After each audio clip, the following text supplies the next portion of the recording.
नाही, ज्याचा दानशूरपणा कधी झुकला नाही, नियतीने आयुष्यभर खुपसूनही ज्याचा स्वाभिमान कधी मोडला नाही आणि संपूर्ण महाभारताने ज्याला अधर्म मानलं तरीही धर्माचा शेवटचा श्वास बनून जो लढला तो एकमेव महायोद्धा म्हणजेच सूर्यपुत्र कर्ण. नमस्कार आदरणीय व्यासपीठ, तज्ञ परीक्षक आणि येथे जमलेल्या माझ्या छोट्या मोठ्या बालमित्रांनो, मी कुमारी श्लोका दत्ता ढोणे. आज मी अशा एका वीराबद्दल बोलणार आहे ज्याला जन्माने नाकारलं, समाजाने हिणवलं, गुरुच्या शापाने बांधलं आणि नियतीने पावली छळलं, पण तरीही तो घाबरला नाही, तो झुकला नाही. महाभारताच्या महासंग्रामात तो वादळासारखा धडकला. लोक म्हणतात महाभारत अर्जुनाचं होतं, पण मी सांगेन महाभारताच्या प्रत्येक पानावर, रक्ताच्या प्रत्येक थेंबावर आणि इतिहासाच्या काळजावर सुवर्णाक्षरांनी कोरलेलं एकच नाव आहे, राधेय कर्ण. ज्याचं नाव ऐकताच डोळ्यासमोर उभा राहतो तो अपार संघर्ष, अफाट शौर्य आणि औदार्याची पराकाष्ठा. ते नाव म्हणजे सूर्यपुत्र अंगराज राधेय कर्ण.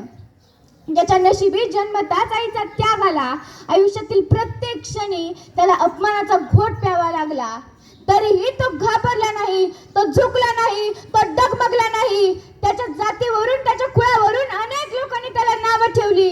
जेव्हा तो द्रोणाचार्यांकडे विद्या ग्रहण करण्यासाठी जातो तेव्हा केवळ त्याच्या सूतपुत्र त्याला म्हणून त्याला विद्या देण्यास नाकारण्यात आली. मग तो आपल्या ज्या विद्येवर त्याचा अधिकार होता ती विद्या ग्रहण करण्यासाठी तो गुरु परशुरामांकडे ब्राह्मण बनून जातो. तो संपूर्ण विद्या ग्रहण करतो आणि अखेर जेव्हा गुरु परशुराम कर्णाच्या मांडीवर झोपलेले असतात तेव्हा भुंगा येऊन त्याची मांडी पोखरायला लागतो. तरीही तो आपली मांडी हलवत सुद्धा नाही, केवळ आपल्या गुरूंची झोप मोड होईल म्हणून. आणि त्याच गुरुला जेव्हा हे सगळं सत्य समोर येतं तेव्हा तेच गुरु कर्णाला श्राप देतात की ही तुझी विद्या माझ्याकडून शिकलेली आहे ती संपूर्ण विद्या तू ऐनवेळी विसरशील. विचार करा ना, ज्याच्याकडे सगळं काही होतं त्याला नियतीने किती छळलं. जेव्हा रंगभूमीत अर्जुनाच्या पराक्रमाची स्तुती होत होती तेव्हा कर्णाने त्याला आव्हान दिलं, पण तिथेही केवळ त्याच्या जातीवरून आणि त्याच्या कुळावरून त्याला हिणवण्यात आलं. संपूर्ण समाज ज्यावेळेस कर्णाला हिणवत होता त्यावेळेस दुर्योधनाने त्याला आपल्या मैत्रीचा दर्जा दिला, त्याला अंगदेश हे राज्य मैत्रीच्या नात्याने भेट दिलं. कर्णाने या मैत्रीची किंमत आयुष्यभर मोजली. कर्णाला माहित होतं की महाभारतात धर्माचा विजय होणार आहे आणि अधर्माची हार होणार आहे, पण तरीही प्रत्यक्ष श्रीकृष्णाने आणि कुंतीने त्याला आश्वासन दिलं होतं की जर तू पांडवांकडनं आला तर तुला आम्ही चक्रवर्ती सम्राट बनवू. पण त्याने त्याला स्पष्ट निकाल दिला. त्याने सांगितलं, माझ्या संकटाच्या काळात ज्या माझ्या मित्राने, माझ्या दुर्योधनाने मला मदत केली त्या दुर्योधनाला मी माझ्या स्वार्थापोटी कधीच एकटं पाडू शकत नाही. कर्णाची सर्वात मोठी ओळख म्हणजे त्याचा दानशूरपणा. त्याच्या दारातून कधीही कोणीही रिकाम्या हाताने गेलेलं नाही. त्याच्या स्वप्नात आधीच सूर्यदेवाने येऊन सांगितलं होतं की इंद्राला तू स्वतःची कवच कुंडली देऊ नकोस.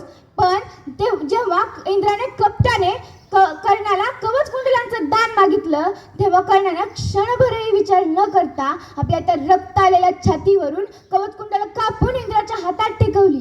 आपला स्वतःचा जीव धोक्यात घालून दिलेलं हे दान इतिहासातील सर्वात मोठा त्याग मानलं जातं. युद्धाच्या वेळी जेव्हा कर्णाचा रथचक्र चिखलात रुतलं तेव्हा कर्ण त्या रथचक्र बाहेर काढण्यासाठी खाली उतरला. तो निशस्त्र होता, तरीही श्रीकृष्णाने आपल्या उजव्या हाताची तर्जनी त्या रथचक्र बाहेर काढण्यासाठी झुंजणाऱ्या ज्वालामुखीवर रोखली आणि अर्जुनाला म्हणाला, अर्जुना अर्धचंद्राकृती अंजलिक बाण. अर्जुन चाचपडला. अर्जुन म्हणाला, कर्ण निशस्त्र आहे, पदस्थ आहे. तरीही श्रीकृष्णाचा स्वर अधिक कठोर झाला. तो म्हणाला, अर्जुना लक्ष साध. कर्ण हसला. त्याने आपले दोन्ही हात जोडले, कुणाला वंदन करण्यासाठी नाही तर श्रीकृष्णाला अखेरचं वंदन करण्यासाठी. आणि अर्जुनाच्या बाणातून सुटलेला तो अर्धचंद्राकृती अंजलिक बाण कर्णाच्या कंठात कचकन रुतला आणि तो महारथी चिखलात कोसळला. तरीही एवढेच नव्हे तर त्या कर्णाची दानशूरपणाची चाचणी घेण्यासाठी कृष्णाने ब्राह्मणाचं रूप घेतलं आणि त्या रक्ताच्या थारोळ्यात पडलेल्या कर्णाकडे गेला आणि त्याला काहीतरी दान मागितलं. तेव्हा कर्णाने त्याच्याकडे 2 सोन्याचे दात होते. ते सोन्याचे दात दगडाने ठेचून ते काढून त्या ब्राह्मणाला दान केले. असा हा कर्ण. खरं तर देव देतो आणि माणूस घेतो, पण इथे तर देव घेतो आणि माणूस देतो. खरं तर कर्णाचा अंत झाला, पण त्याच्या पराभवातही त्याचा विजय झाला. कर्णासारखा महान धनुर्धर